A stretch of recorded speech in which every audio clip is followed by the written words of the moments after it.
I'm not actually there to see what they're doing. I mean, I'm not a sitting judge. Probably the only one who would be best able to answer that of the 17 would be Joe Musto, because he's been there to know what they do. I personally believe that Central Court was a good system. I think there was some things they could have done to make it a little better. But I personally liked Central Court. I liked the idea that you went there, everybody knew where you were going, you were all there, the police were there. There was no question that if you had a district attorney there, you didn't have a police officer say they couldn't tell you what they wanted to do about resolving a case or not resolving a case. There was always a defense lawyer there. So I think that did streamline things. Now there certainly are, you could certainly make arguments both ways on it.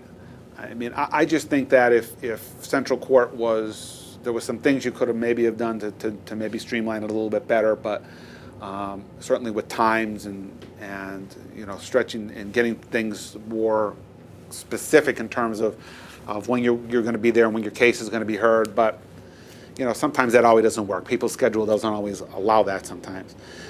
In terms of the courthouse itself, I always question why we have criminal call the list. I think the civil criminal call the lists, I don't know why we do it. I guess the intent is to try to streamline it and get pleas then. To me, it seems it doesn't seem to really work. We sit around a lot. In the civil side, I think the civil side works pretty well, other than the fact that it's overburdened with so many cases and not as enough judges right now. But I think once we get our judges back and everybody's working again, I think you're going to see that clear up again. I think that arbitration process came in simply because we have lost judges and we've lost the ability for judges to handle those matters on a timely basis. What about the conflict counsel and the point that you made earlier that you felt like you should probably withdraw from it because you're really being overburdened to some extent? Is there a solution?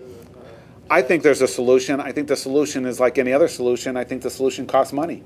The question is what does the county have to spend to create a situation that could solve that and not break the county? If you remember, Judge Chiavarella, before he left, wanted to do something with regards to doing an hourly fee. I mean, that just wasn't going to, that would be nice. To be honest with you, I'd love to go back and do it for an hourly fee, because if the county, if the taxpayers paid me an hourly fee for doing what we did, I wouldn't have to worry about. I'd be taking a pay cut to be a judge. So I would love to have done it for an hourly fee.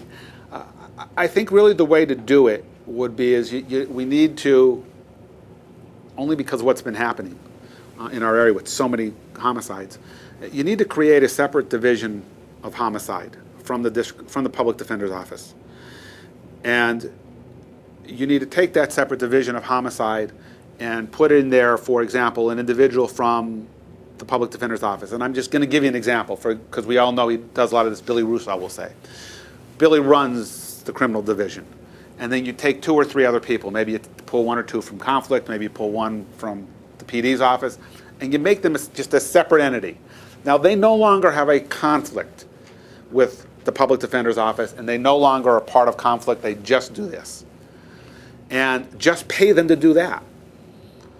And I think if you did that, I think they could handle the caseload. So if you had 4 or 5 or whatever number we determined could operate this, they could handle, and if that's all they were doing, they could handle the criminal homicides. And they could do it on a regular basis if that's all they were doing.